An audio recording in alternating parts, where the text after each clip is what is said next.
In 2012, a hippie friend of mine said, I just bought some ganja on the Silk Road in Bitcoin. And this Bitcoin thing's amazing. And he was a gold bug. And he said, well, this Bitcoin's got limited supply. And I said, don't be stupid. You can't have money on the internet because you can cut and paste it. Why do Bitcoin and gold have this extraordinary relationship? And that's really, really simple. And that's because they have extraordinarily low correlation. I'm not remotely surprised that internet money and internet stocks are correlated.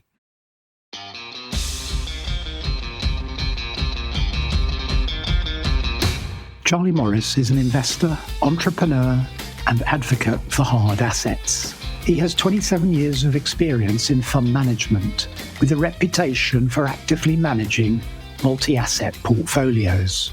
Charlie was previously the head of absolute return at HSBC Global Asset Management, where he managed $3 billion worth of assets. He writes research for private clients, providing actionable model portfolios that cover equities, bonds, commodities, and other alternative assets. Having discovered gold in the early 2000s, Charlie was an early entrant into the Bitcoin rabbit hole. And in 2013, he founded ByteTree, which he initially intended to be the Bloomberg for Bitcoin. However, he was unable to find a workable revenue model. Often with startups, being early is just another way of being wrong. However, in 2022, he launched a Bitcoin and gold ETF called Bold, a fund that remains unauthorized in the UK, albeit available to sophisticated investors in other European exchanges.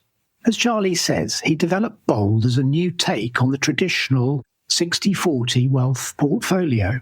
He identified a valuable low level of correlation between its constituents, the Bitcoin price and the gold price, which he has exploited to deliver impressive results. Towards the end of this chat, we trade thoughts on the latest UK microcap craze for Bitcoin treasury management companies, which Charlie sees as unsustainable and just the result of regulatory arbitrage. Before we get going, here's the bit where I tell you that none of what you're about to hear is investment or any other kind of advice, but just for your information and hopefully entertainment.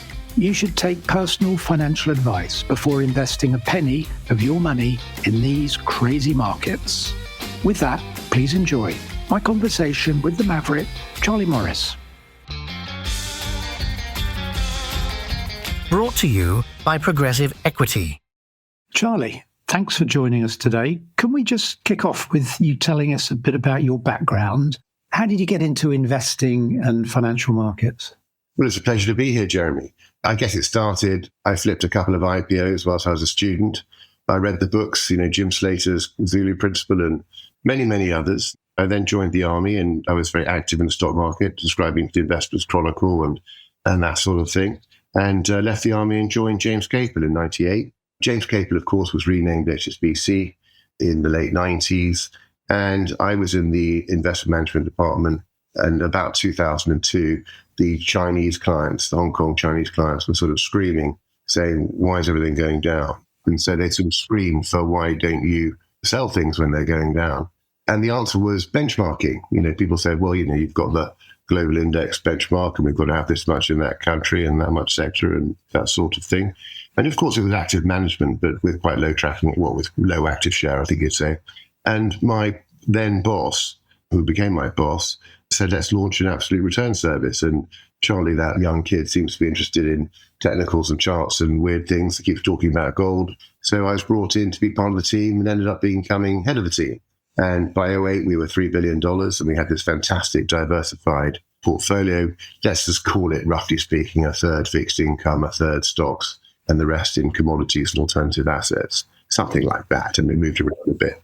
So we had all these different things. We had a very low volatility portfolio, 4.5% vol over the period with a sort of 10.5 returns. And so unsurprisingly, everyone loved us. Then after the credit crisis, which we went down 15% that year, which wasn't too bad, although I look back and wish it was zero.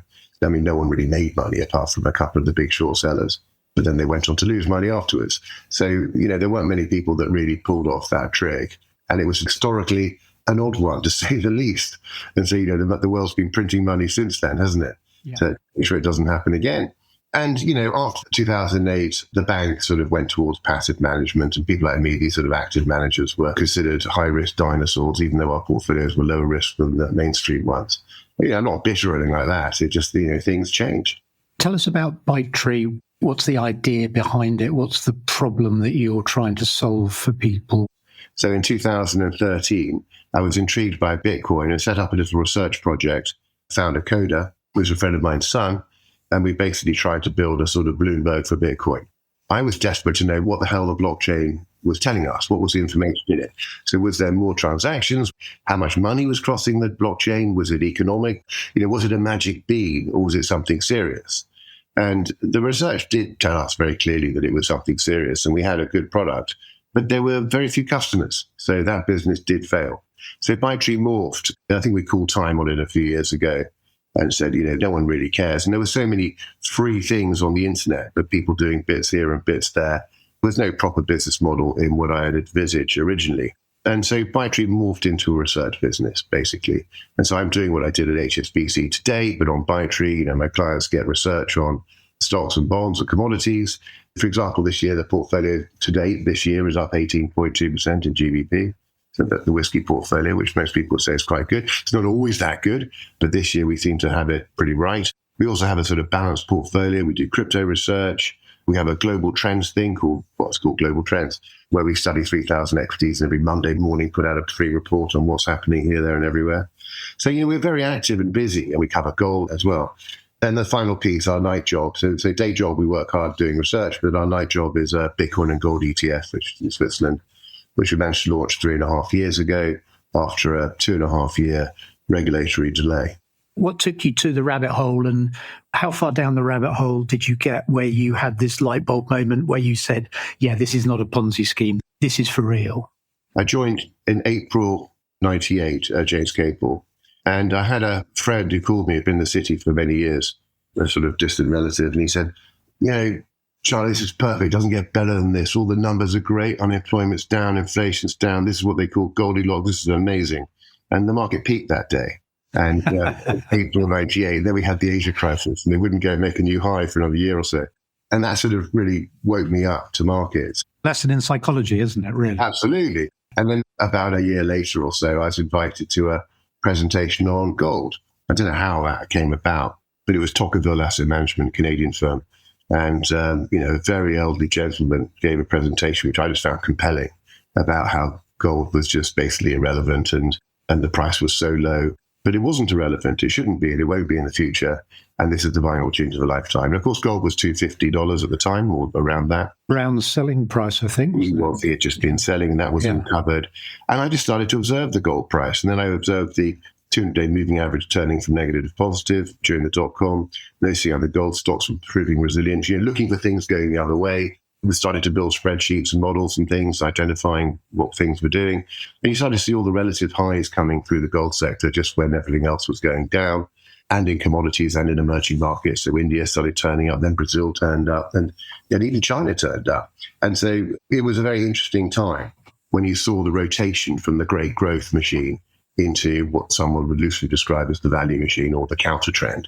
So I became a gold bull, a rational bull. I'm always rational. I try to be rational. And then in 2012, a hippie friend of mine said, I just bought some ganja on the Silk Road in Bitcoin. And this Bitcoin thing's amazing. And he was a gold bug. And he said, well, this Bitcoin's got limited supply. And I said, don't be stupid. You can't have money on the internet because you can cut and paste it. Yeah, exactly. The numbers. And so I just dismissed him. And then a year later, I went, oh my God, that was a mistake. And so I think Bitcoin had gone up 100 times between those two conversations. And I just sort of thought, wow. So I wanted to know what was under the bonnet. And you could really start to create a sort of price sales ratio, if you like, where you saw the amount of money flooding through the blockchain and the price of Bitcoin. And then you could do the number of coins and put them all together and get some sort of simple valuation metric. So it's measuring the market cap of Bitcoin, let's say, compared to the amount of traffic on the network. And that worked extremely well. It doesn't work anymore because Bitcoin's basically grown up so much that a lot of the traffic is off-chain. A lot of the stuff is on perpetual futures, or it's in ETFs, or it's in CME futures, this sort of thing. So there's so many spin-off. I suppose the question there is whether Bitcoin risks, or is it already in a situation where I think true gold bugs would complain about the manipulated spot price of gold via these other mechanisms of owning gold. I don't know if you'd subscribe to that theory. I'm not sure I do, but they seem to be strongly held views by gold enthusiasts. Does Bitcoin have the same potential risks? No, I don't subscribe to the views that, gold's financialization makes it a liquid asset. So there's $150 billion of gold trades changes hands each day, which is similar to the S&P 500. It's a vastly, massively, hugely liquid asset. Take away the financialization, okay, you and me and everyone else in gold land just sticks with bars and coins. Yeah. We've now got an illiquid market. It's like swapping art. The huge amount of value of Bitcoin and gold are the liquidity. It's really important. And so everything else in crypto is nothing like as liquid as Bitcoin, and everything else in commodities is nothing like as liquid as gold. Were there moments on these big drawdowns where you thought, actually, you know what, I think I got this wrong? So you're assuming that I've got a big pile of Bitcoin. And I think if I had a big pile of Bitcoin... You probably wouldn't be talking to me now. I'd be on an island somewhere. Yeah. So, knowing far too much about this sort of thing, I sold far too early. Yeah. But basically, my investment in Bitcoin is through Bold, which is the Bitcoin Bold combination, which is a gentle affair. There's no multi-millions. The mistake most people make is they equate risk with volatility, whereas risk is really all about correlation. In 2001, when the tech bubble was bursting, or in 2008-9, when the world was bursting, everything correlates to one. You just want liquidity. So it's finding things that are less correlated and offer you protection in those very correlated markets. Our Bold index is based on volatility, so I am going to refute that. Volatility is utterly useless in risk management out of context. You can't put a hedge fund with a long-short hedge fund volatility and take it that seriously. You can't take illiquid asset like real estate and pretend it has no volatility. You can't take private equity or other private markets where the things are marked or have low liquidity. So, for example, an AIM stock, which sort of trades a lot and then it doesn't, and it trades a lot and then it doesn't. Yes. Yeah. Volatility in those situations doesn't really tell you much. Well, that's sort of volatility laundering, isn't it, as Cliff Hassner calls it? But when you go to proper liquid assets, it tends to be a very stable measure. Okay, so the volatility, the 10-year treasury, notwithstanding things like 2022, it's a pretty stable measure over 20 years. Gold's volatility is extremely stable over long periods of time, as are for proper companies like Nestle and Unilever. They persistently always have low volatility. So when you've got big liquid instruments that trade in the market all the time, it's a very, very powerful measure. But I think it's misused left, right, and center. So, for example, we look at the volatility of Bitcoin and gold to establish the weights in our Bold index. Gold is typically 17%, and we don't measure over 30 days like most people do, or even 90 days. We measure over 360 days. So you do a rolling 360-day volatility. Exactly. Okay. And what we're trying to establish by that number is the quality of the asset. So if Bitcoin is growing up as an asset, its volatility is coming down. And by the way, its liquidity will also be going up. There'll be more buyers and sellers each day in a lower volatile Bitcoin than in a high volatility Bitcoin over the course of a year, not obviously in panic moment. And the same is true for gold. Gold's volatility has been going up this year as it's finally getting more popular. Not by much. It's gone up a couple of points from sort of 15, 16 to 17, 18. And so the result is that our Bold index has gone from being 25% Bitcoin, 75% gold to 30% Bitcoin. The naysayers will say, would you think, boy, Bitcoin's going up, just own Bitcoin? Well, of course. But, my view would be, I don't know what's going to happen tomorrow. And therefore, what strategy we can have that aptly puts these together. Now, to your point on correlation, I wholeheartedly agree. Except, of course, when it all goes wrong, they do go to one. Just because everything's correlated doesn't mean that some things can't fall much further than others. For example, Nestle and Unilever in a crisis will go down a bit, whereas Rio Tinto and, oil and will go down a lot. And racy tech stocks will go down a lot. Portfolio construction is a very important point, as is position sizing. You've got to find things you like. There's no point buying something you think is shit. You have to buy things that you think are great, and then you mix them up a bit. I make no apologies to our clients that even our portfolios have done well this year. We own a few things that haven't done very well. It doesn't bother me at all because they're still attractive and they're still undervalued, and they'll probably come around another time. For example, we've got one oil stock. Oils, I'm not bullish on oil currently. I mean, long term, I know it's undervalued and all that sort of thing. But I'm more comfortable having an oil stock that could go up a lot than not having one. Could you just give us an overview of what Bold is and what advantages that strategy has over owning either of the constituent parts? Jeremy, that's the best question. And it's such an important one because Bitcoin and gold, go and own Bitcoin, tick, good idea. Go and own gold, tick, good idea. What proportion should you have?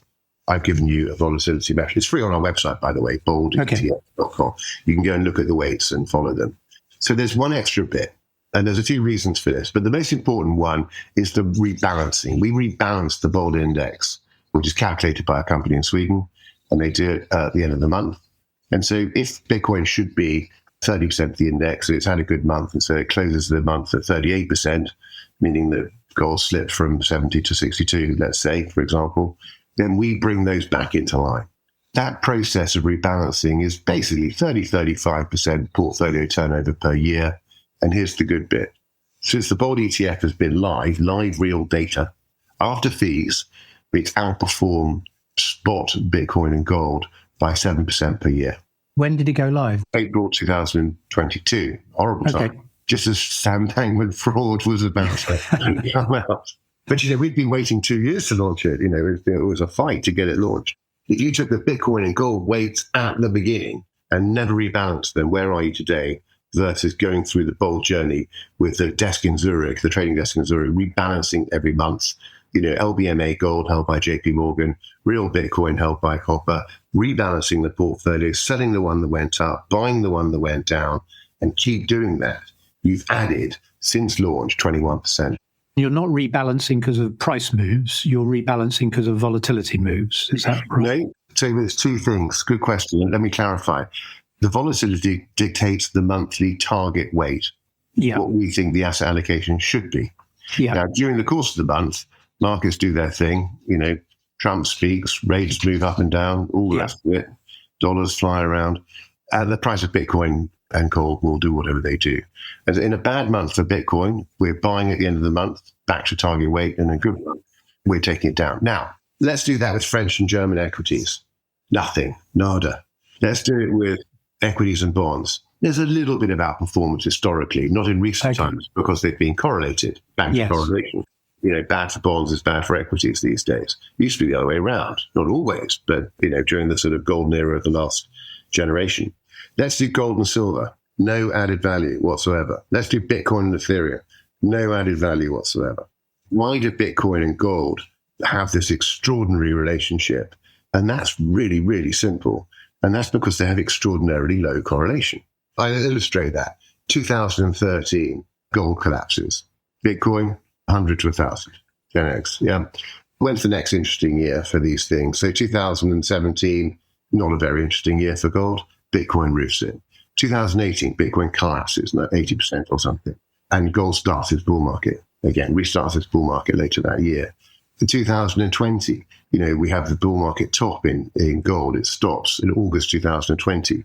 And Bitcoin's just sort of rolling around at $10,000. Yes. And then as soon as gold starts going down, Bitcoin then goes up. That sort of begs the old chestnut of correlation and causation. Yeah. And whether the correlation that you've discovered, the lack of correlation that you've discovered, has any causation to it and whether it's sustainable or not. Absolutely. So correlations and causations and these are things that change. They're not forever permanent, even bonds and equities, as people have become used to. Well, of course, yeah. The whole 60-40 portfolio, it's built on the idea of something that wasn't permanent. I agree. So one day they'll become correlated, I'm sure. Gold is a risk-off asset, and bonds are a risk-off asset. Correct. Bonds like deflation, gold likes inflation. So we've got gold on the top, risk-off, bonds on the bottom, a risk-off. Low inflation. Now let's go on to the risk-on assets. Inflationary risk-on would be hard assets, commodities, heavy industry, and Bitcoin. And then we've got risk-on low inflation assets would be property, tech stocks, support services, all that kind of stuff. I've just got this very thing, we call it the ByteTree, we call it the money map. Most of our research is written around it. Okay. And we have these 4 quadrants: risk on, risk off, inflation up, inflation down.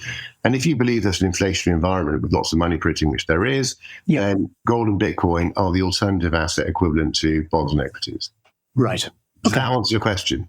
I think so. There are moments where you find people criticize Bitcoin for being just a derivative of NASDAQ. The correlation has always been high, but the gearing, if you like, the beta of Bitcoin to NASDAQ is probably 3. The 10% move in the NASDAQ probably means a 30% move in Bitcoin. It's something like that. Now, that is coming down. It probably was 5 years ago. But yeah, the correlation, it didn't used to be the FANGs. It used to be social media stocks, which makes complete sense because they are network effect companies. I'm not remotely surprised that internet money and internet stocks are correlated. By the way, the other group that sits in that top group are the banks. So, inflation risk on is very good environment for banks. Got high interest rates, and they've been flying this year. Well, until it isn't. Until it isn't. Yeah, well, let's park that for the moment. But in that top box of risk on inflation is heavy industry, financials, and Bitcoin. And I would expect in the risk off moments for inflation-linked bonds to do better in an inflationary environment. Conventional bonds and high-quality stocks, Unilever, Nestle, in a low-inflation, risk-off environment. And then the most of the stock market to do well when you've got Goldilocks, low inflation and risk-on. So, I just, these 4 quadrants are how I diversify portfolios, back to your point earlier. Yes. They all have fundamentally different drivers. Now, they can all go down at the same time, but that's still not the point, because the point is the relative performance. So the stock market goes down 50%. If your bonds are flat, and your gold is down 5, and your quality stocks are down 20, and your racing stuff's down 80, what's the balance to make sure you have a reasonable outcome? If you panic about bear markets all the time, then you're not invested, you'll never make any money. So you have to be invested, but balanced around a true diversification framework. That's what we really do. Okay. Presumably, you're in the UK, you've got UK customers, presumably. You've got this great idea to launch this product. You go to the FCA and you say, Mr. FCA, I've got this great collective product called Bold. We start trading Monday. Is that okay? They presumably didn't say yes. So Bold is banned in the United Kingdom still because all crypto-related ETFs were banned in October 2020 on the same day that Ruffer announced they'd bought Bitcoin, which was... Is that right? Yeah. I saw the latter. I wasn't aware of the former. Okay. What was their justification for that? I mean, no one really knows, but the rumours we've heard is it came from the Treasury and not from the FCA. So they were told to do it. That's what we've heard. Yeah. No one's really owned this decision. You had no chance of getting the Bold ETF sanctioned in the UK? No. So elected professionals. So ByteTree clients are the best people in the world. I adore them. They've been crawling over hot coals to sign up as elected professionals and opening accounts in foreign countries. I mean, they're just amazing, some of them, the way they've got around some of these rules to buy it. I haven't showed them how to. I haven't asked them to or told them to. They've just got it done it. So they are a fabulous bunch. But a lot of them just can't. I mean, and you can buy it through Kilix or AJ Bell, but you have to sign up as an elected professional, which is something you've got to want to do it. You've got to either work in financial services or €500,000, ironically euros, not pounds. And the other one is demonstrate competence in trading. So if you can pass two of those 3 tests, you can do it, which applies to most active private investors, basically, if they want to. Yeah. But you do lose protections. And so, I think that people shouldn't really do that just so they can buy a Bitcoin ETF. You know what I mean? Enjoy the protections and wait for the system to change. And it is changing. So, the forecast is that the FCA has already announced it. So later this year, we're in a consultation period. Later this year, crypto ETFs are back in London. And please, the sooner the better, because crazy things are happening as a result of the ban. You seem to use crypto and Bitcoin almost interchangeably. When I say commodities, I mean everything but gold, and then I say gold. I say Bitcoin, and then I say crypto. So crypto is all the other stuff. So in the Bitcoin vernacular, it's your word for shitcoin. Yeah. Okay. And stable coins. Stable coins are interesting. Yeah. There's some good stuff in there. I mean, we shouldn't dismiss it all. How much that if you want to, but, No, happy to. May I read a paragraph that I wrote yesterday? Of course. Because I'm doing a talk on stable coins in a couple of weeks. Okay. Okay, here we go. It's a short paragraph. Stablecoins were first launched in 2014 to counter the hefty banking restrictions placed on Bitcoin and crypto markets. They've grown into a $257 billion industry, with most tokens issued in US dollars. The stablecoin represents digital cash, which can be transferred around the world without a bank. Did I say that again? Yes. Without a bank. The issuer is incentivized as they pocket the interest, making it the most profitable and scalable business model ever known. Even governments are coming around to the idea as the issuers buy their bonds. The implications for banking, financial markets, trade settlement, and so on are mind-blowing. And I think the IPO of Circle in the US, which has been phenomenal, I think that's about stablecoin. They're a stablecoin issuer, I think, aren't they? They are indeed, but I think the market cap touched the amount of stablecoin they had at issue, which is an interesting one. But half the revenue goes to Coinbase. So, most of the smart hands say just own Coinbase if you want to have a shovel provider in the crypto space. Probably no better stock than Coinbase for that. On the Bold ETF or the Bold Fund, is that something that you think in the fullness of time that is going to become a UK registered fund? Well, I hope so. We're trying to launch it in London at the moment to get the listing ready for the ban to be lifted. I mean, it's based in Zurich, 21 shares of my partner. They're the company that run the product. Okay. $10 billion ETF company specializing in crypto. It's listed in France, Germany, Switzerland, and Sweden and the Netherlands. And so, London's on the list, and hopefully there's no point of being listed here now, but now the ban's being lifted, it's now a priority. Okay. When you own these assets, gold and Bitcoin in the fund, how do you own them, or, and how do you custody these assets? Jeremy, I hope by now you would know that I only want to launch this product if it was absolutely full-on institutional grade. So we have our gold with JP Morgan in LBMA gold in the London vaulting system. So it's exactly the same gold you'd have if you owned a gold ETF from iShares or whatever.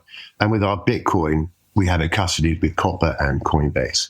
And Copper's probably the leading sort of well-known brand, but it's the leading crypto custodian. And so it's, cold storage and all that, high security and insured and these sorts of things. The delay to launching the product was, getting the whole market comfortable with giving us a proper gold custodian. And JP Morgan, bless them, came through. Took a long time, but HSBC, where I worked for 17 years, and I personally know the gold team, I know them well. Not so much these days, but certainly many of their former staff. And they said no. I mean, it was irrational because the gold's sitting in a different vault to the crypto, which is sitting in a... They didn't want to be sullied with the idea of being... Yeah. And so UBS... I could be very rude about HSBC, but I probably shouldn't be. But then, UBS didn't want to deal with our custody either. And they were the 3 bullion banks. And, me being pretty stubborn, wanted to deal with a bullion bank. And it's like, well, I want real gold. When I take this to an institution when they're allowed to buy it one day, I don't want them to say no because I don't like your custody. So I said, well, let's get the best possible custody arrangement. So any of those would have done, UBS, HSBC or JP Morgan. And when we got one, we launched. Given where we've been to on this conversation so far, and we've briefly talked about the demise of the 60-40 portfolio, is there any place for bonds, government bonds, gilts, treasuries? The most important thing is the index-linked bond yield, which is the one that pays you inflation plus the real yield. The real yields now on long-dated gilts are about 3%, which is as high as they've ever been. And you think, that's a really, really good investment return. If you buy this thing and then you get inflation, whatever happens, doesn't matter whether it's 0 or whether it's 10. Do you believe the inflation rate, I suppose, is the question? Yeah. So you take inflation out of the equation because you get rewarded for that. Yeah, but which inflation rate? Oh, the UK RPI. But the rate of monetary debasement is a different kettle of fish. Yeah, absolutely. So CPI and money supply are not the same thing. Money supply is growing at 7-8% per year globally. And inflation, how you measure it, of course, is more like 3 or something on average around the world. And yes, there's a difference. And I suppose in a more stable system, they'd be closer together. And that is probably why the bond market is just not well bid. And the interesting point will come when Trump gets his way and they slash interest rates. The Taylor rule, which those central bankers probably still respect, but no one talks about anymore, which is a model by central banks for where interest rates should be, would have US rates at about 6%, I believe. And in the UK, they'd be closer to 8%. So if you had interest rates at the Taylor rule, then your bond yield would be much closer to where the money supply. Okay. Yes. Yes, makes sense. So you could argue that interest rates are still too low, and CPI is understating inflation, as you say. If Trump has his way and gets rid of Jay Powell and puts someone in place who slashes interest rates, and he's suggested a 1% policy rate, my view, if that happens, the yield curves would be forced down, but the term premium would just go off the clock, and you couldn't shift a 20-year bond for love nor money. I think we'd see the steepest yield curve in history if we did that. I have no doubt that will see currencies go into competitive decline, particularly the dollar, if they're the ones doing it in isolation. And the thing to do would be buy Bitcoin, gold, commodities, and crypto. I mean, more so than anything else. And also heavy industry. We will have an overheating economy in that environment. Let's not forget that. It won't be a recession or a depression. It'll be an overheating economy. And so every factory will be at full capacity. Jim Ratcliffe with his chemical empire will be the richest man in the world. That sort of thing. Apart from Michael Saylor.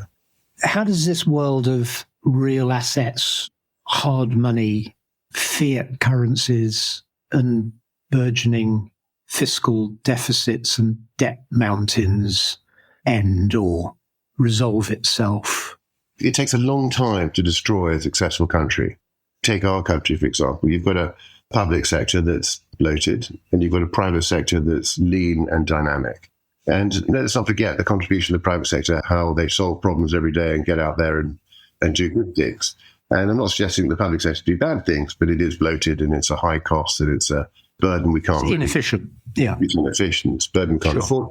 And that is true in many, many developed countries now, and different versions of the same problem. What's happening at the moment is you've got 6% deficits in America. It's huge amounts of money. It's a couple of $1 trillion or so. And that is a form of money being printing. And so you take, what's the US normal GDP growth, inflation plus growth, it's a pretty high number approaching that money supply that we were talking about earlier.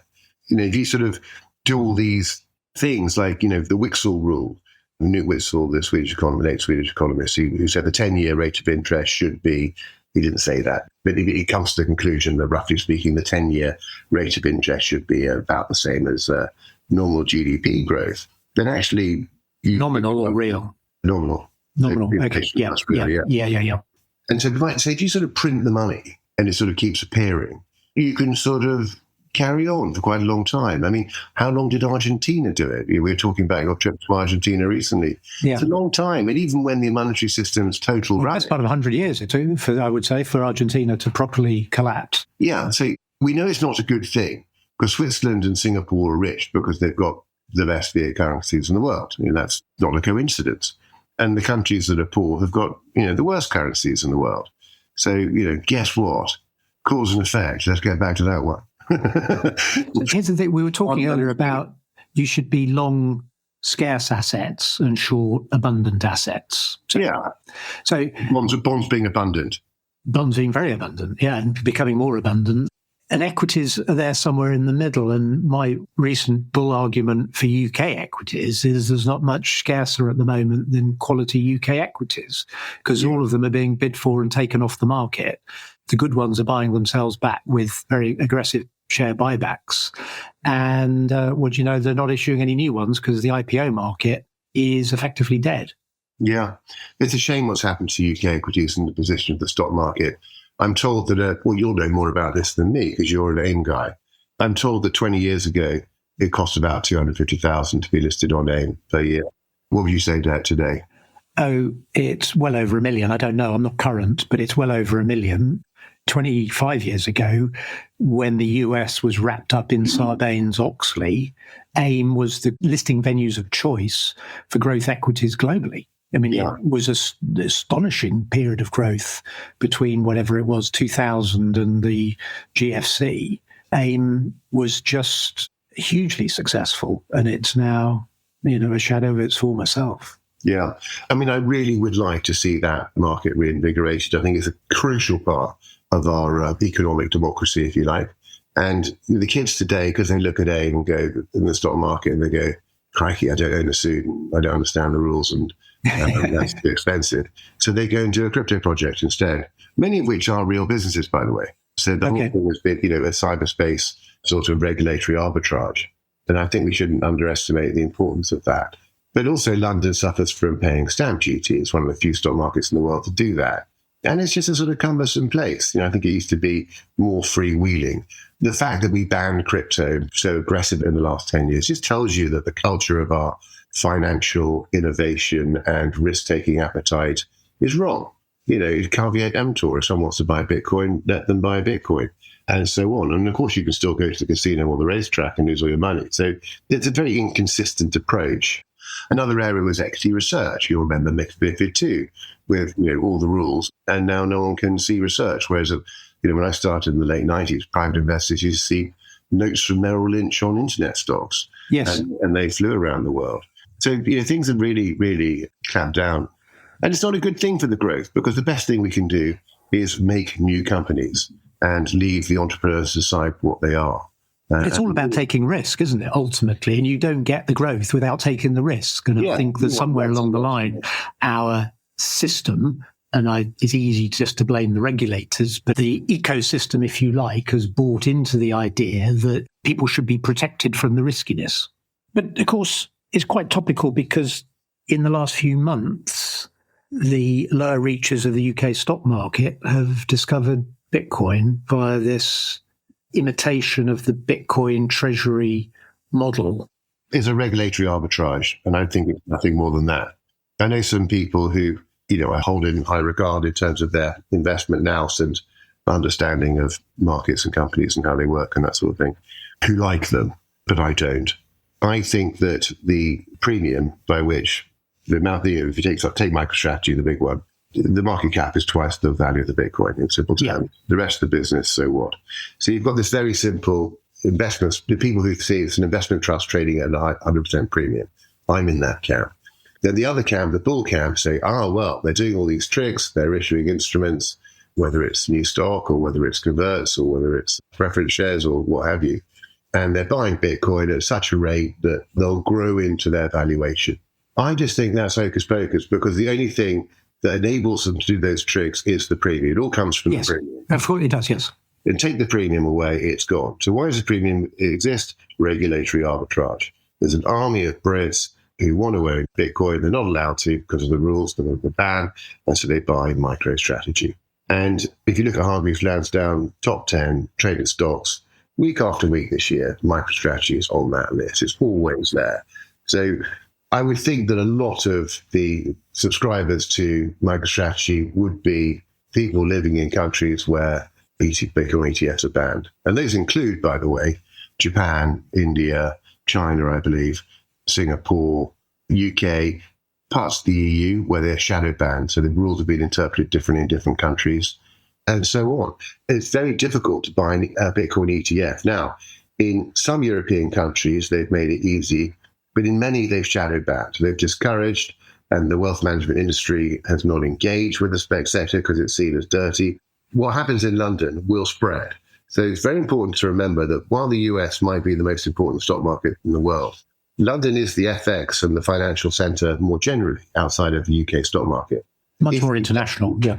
Yeah, and if the FCA unlock the ban here, that word will spread. Other countries will remove their bans and shadow bans. And I think that the demand for Bitcoin ETFs will just be much bigger than what we saw in the US last year.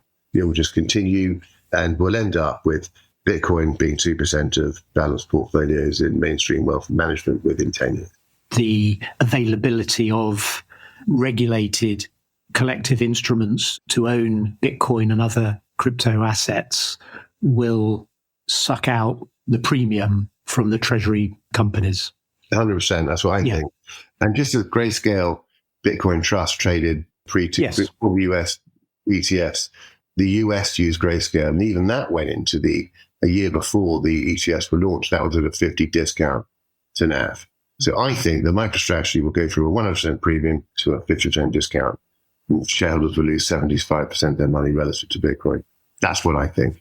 Just to counter that point, I owned MicroStrategy through the time that the ETFs were launched in the States, which was only January last year. And MicroStrategy did go to I'm not sure it went to a discount, but it certainly went to not much of a premium, if any premium at all, to the value of its Bitcoin it held on its balance sheet at that time. Yeah. I think most people thought that was it. That would be the basis of trading in the stock going forward. And then he being Saylor, discovered financial engineering and started issuing converts that gave him free fiat currency to buy more Bitcoin with. And I agree with you that there is definitely a regulatory arbitrage going on, but the premium didn't just go re-establish itself. It went off the clock, because at one point it was trading at 3 and a bit or 4 times the value of its Bitcoin on its balance sheet. So that was driven by Brits and other people around the world who wanted to be in on it. And that's easy enough money. I'm just, as I say, down the most popular stock. If you look at the people that bought the converts, they were BlackRock, Vanguard, all the rest of them, Allianz. They're not retail investors. The converts, the prefs, they're owned by grade A institutional investors. Yes, I think that's probably a slight exaggeration, grade A. I think that you might see BlackRock and stuff, they'll have a convertible fund. Yes, and it'll have a benchmark. And isn't MicroStrategy about 10% of the convertible benchmark now? Or something? Probably.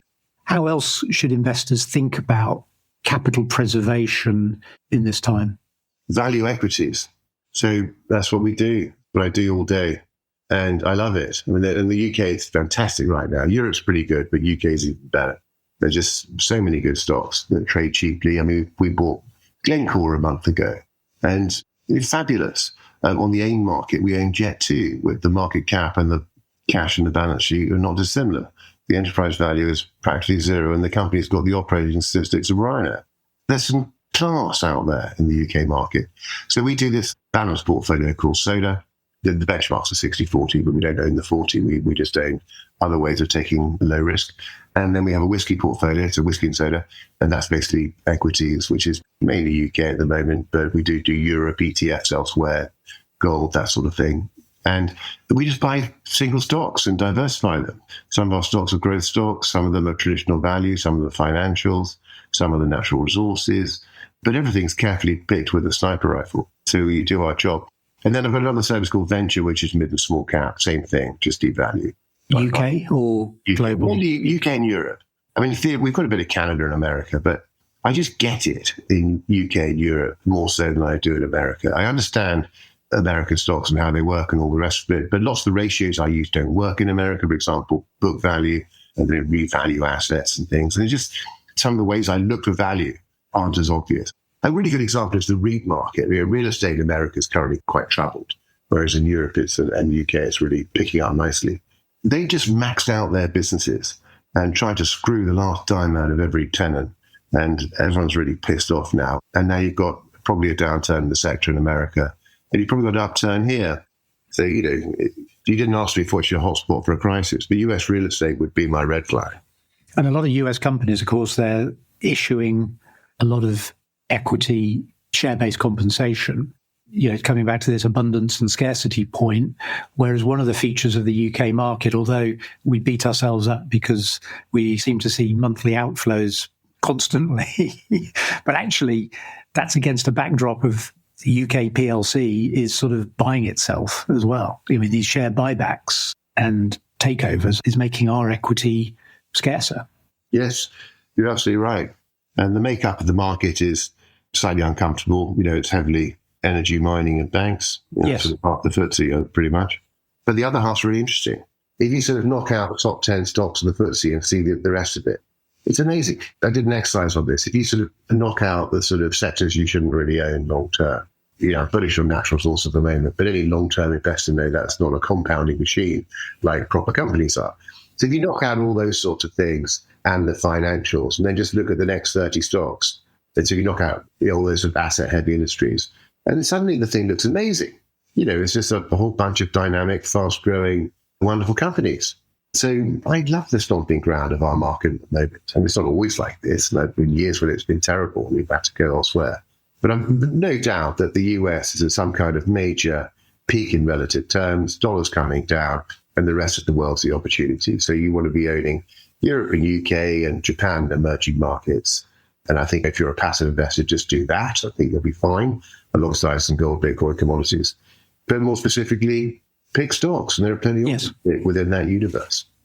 Charlie, it's been a great conversation. I've taken up enough of your time. Thank you so much. Good luck with everything. Good luck with bringing your Bitcoin and gold strategy directly to the UK. I hope it all works out. It's been a fascinating conversation, and hopefully we can have a catch up soon, maybe when MicroStrategy is trading at half the value of the Bitcoin on its balance sheet might be a suitable time to have another conversation. But maybe before then, who knows? Thank you. Thank you for the excellent questions.